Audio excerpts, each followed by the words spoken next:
चलिए दोस्तों, जानते हैं देश दुनिया की 50 बड़ी खबरों को मात्र 10 मिनट में। लेकिन इससे पहले अगर आपने मेरे चैनल को सब्सक्राइब नहीं किया है तो सब्सक्राइब कर ले।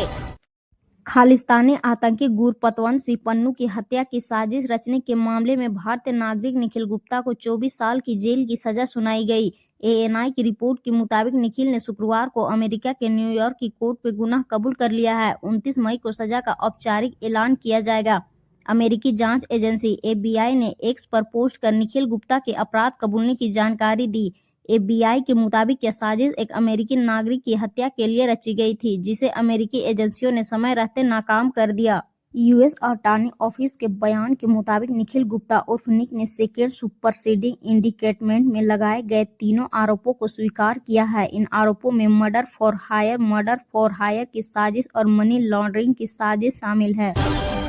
अमेरिकी सेना ने कैरिबियन सागर में ड्रग्स तस्करी के आरोप में शुक्रवार को एक और नाव पर हमला किया है। इस हमले में 3 लोगों की मौत हुई है। अमेरिकी सर्दन कमांड के मुताबिक नाव कथित तौर पर ड्रग्स तस्करी के लिए इस्तेमाल हो रही थी। यह हमला किया गया। अमेरिकी सर्दन कमांड ने सोशल मीडिया पोस्ट में कहा कि यह नाव कैरिबियन में नॉर्वे ट्रैफिकिंग रूट पर चल रही थी और ड्रग्स तस्करी में शामिल थी। कमांड ने बताया कि हमले में नाव सवार 3 लोग मारे गए। पोस्ट के साथ एक वीडियो भी शेयर किया गया है। वीडियो में एक नाव पानी में चलते हुए दिखती है, जिसके बाद वह धमाके के साथ आग की लपटों में घिर जाती है। यह ट्रंप हमला प्रशासन की उस कार्रवाई का हिस्सा है जिसमें कथित ड्रग्स तस्करी में शामिल नावों को निशाना बनाया जा रहा है। पिछले साल सितंबर में अब तक कैरिबियन सागर और पूर्वी प्रशांत महासागर में कम से कम 38 हमले किए गए हैं। इन हमलों में अब तक कुल 133 लोगों की मौत हो चुकी है।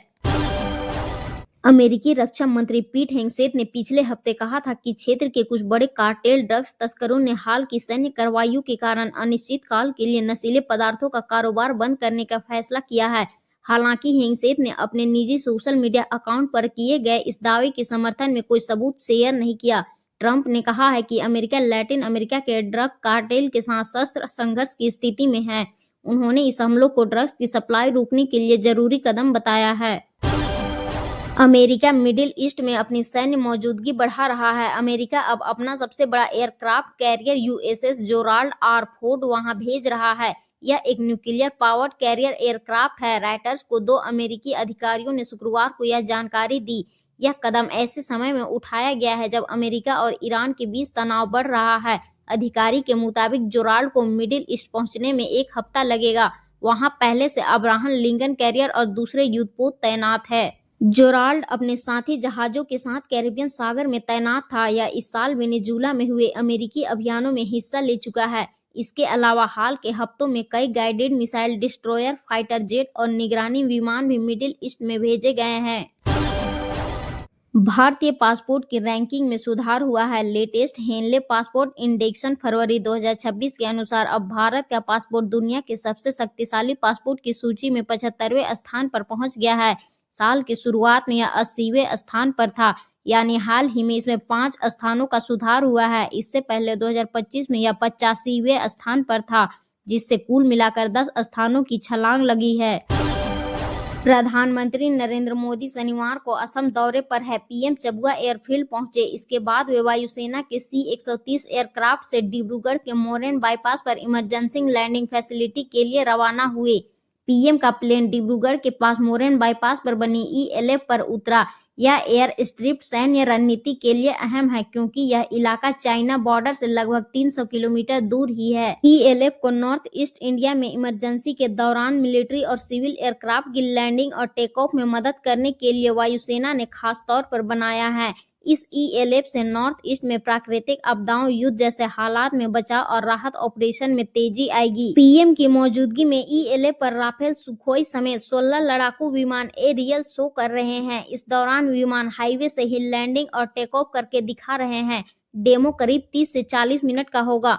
मोदी फाइटर ट्रांसपोर्ट एयरक्राफ्ट और हेलीकॉप्टर का 40 मिनट का एरियल डिस्प्ले भी देखेंगे। इसके बाद ELF से C-130 में सवार होकर अपने दौरे के दूसरे हिस्से के लिए गुवाहाटी के लिए रवाना होंगे। पीएम असम के लिए रुपए 5,450 करोड़ के प्रोजेक्ट का उद्घाटन भी करेंगे। पिछले 3 महीनों में पीएम मोदी का यह तीसरा असम दौरा है। असम में इसी साल विधानसभा चुनाव है। राज्य में 2016 से लगातार 2 बार एनडीए की सरकार बनी है। इससे पहले 2001 से 2016 तक कांग्रेस की सरकार थी। शेख हसीना के तख्तापलट के करीब 1.5 साल बाद हुए चुनाव में बांग्लादेश नेशनलिस्ट पार्टी यानी बीएनपी बहुमत के साथ जीत गई। रिकॉर्ड जीत के बावजूद न जश्न मना न जीत के जुलूस निकले। ढाके की सड़कें सूनी ही रही। बीएनपी के चेयरमैन तारिक रहमान ने पार्टी वर्कर से कहा कि जुम्मे की नमाज के बाद पूरे देश में खास दुआ करे और अल्लाह को शुक्रिया कहे।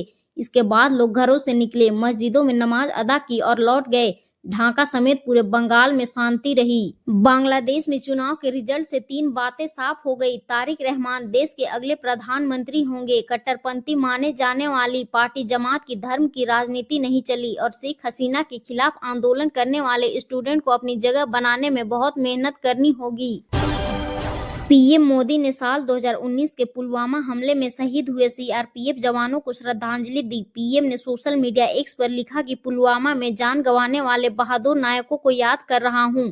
उनका समर्पण, संकल्प और राष्ट्र की सेवा हमारी सामूहिक चेतना में हमेशा अंकित रहेगी। उनकी बहादुरी से हर भारतीय को ताकत मिलती है। उपराष्ट्रपति सीपी राधाकृष्णन ने भी बहादुर जवानों को विनम्र श्रद्धांजलि दी। जम्मू कश्मीर के पुलवामा जिले में 14 फरवरी 2019 को सबसे घातक आतंकी हमला हुआ था। इसमें 40 सीआरपीएफ जवान शहीद हो गए थे। प्रधानमंत्री नरेंद्र मोदी ने कहा कि भारत ग्लोबल इकोनॉमिक ग्रोथ का नया इंजन बनने के लिए तैयार है। उन्होंने कहा कि आज दुनिया की कुल आर्थिक बढ़त ग्रोथ में भारत का हिस्सा 16% है। आने वाले समय में भारत का योगदान और बढ़ेगा। दुनिया अब एक नई व्यवस्था की ओर बढ़ रही है। मोदी ने कहा कि 26/11 के आतंकी हमले के बाद कांग्रेस सरकार की पोल खुल गई थी और उसके बाद ही एनआईए बनी थी। जब पावर सेक्टर डूब गया तो कांग्रेस उस सेक्टर में सुधारों के बारे में सोचने पर मजबूर हुई। एक लंबी लिस्ट है जो हमें याद दिलाती है कि मजबूरी में किए गए सुधारों से सही नतीजे नहीं मिलते, ना ही वे देश के लिए चाहे गए नतीजे देते हैं। उन्होंने कहा कि सरकार मजबूरी में नहीं बल्कि मजबूत इरादों के साथ सुधार कर रही है। दिल्ली में एक कार्यक्रम में बोलते हुए पीएम ने कहा कि कई कठिनाइयों के बावजूद यह दशक भारत के लिए बहुत ज्यादा विकास वाला रहा है। उन्होंने कहा कि सरकार ने काम को अच्छे से पूरा किया है और इससे देश का लोकतंत्र और मजबूत हुआ है। प्रधानमंत्री ने कहा कि पहले जो वैश्विक आर्थिक सिस्टम बना था वह सब देशों पर एक ही तरह से लागू होने वाला मॉडल था। उस समय यह माना जाता था कि दुनिया की अर्थव्यवस्था एक ही केंद्र के आसपास चलेगी और बाकी देश सिर्फ योगदान देने वाले होंगे, लेकिन अब इस सोच को चुनौती मिल रही है। जर्मनी के चांसलर फ्रेडरिक मर्ज ने कहा है कि यूरोप की आजादी की अब गारंटी नहीं है। मर्ज के मुताबिक यूरोप अब यह मानकर नहीं चल सकता कि उसे अपने आप सुरक्षा मिलती रहेगी।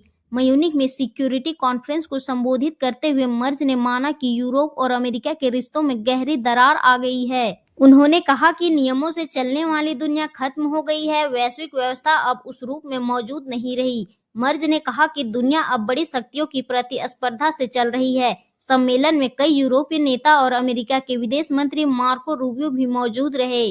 मर्ज ने कहा कि सेकेंड वर्ल्ड वॉर के बाद जो वैश्विक व्यवस्था बनी थी वह अब खत्म हो गई है। उन्होंने बताया कि उस समय देश आपसी नियमों और समझ के आधार पर काम करते थे, लेकिन अब हालात बदल गए हैं। मर्ज ने कहा कि ऐसे माहौल में यूरोप यह मानकर नहीं चल सकता कि उसकी सुरक्षा और आजादी अपने आप बनी रहेगी। यूरोपीय देशों को अब ज्यादा जिम्मेदारी लेनी होगी। जरूरत पड़े तो त्याग भी करना होगा और अपनी रक्षा व अर्थव्यवस्था खुद मजबूत करनी होगी। मर्ज के मुताबिक अब फैसले साझा नियमों से नहीं बल्कि ताकत और अपने अपने हितों के आधार पर लिए जा रहे हैं।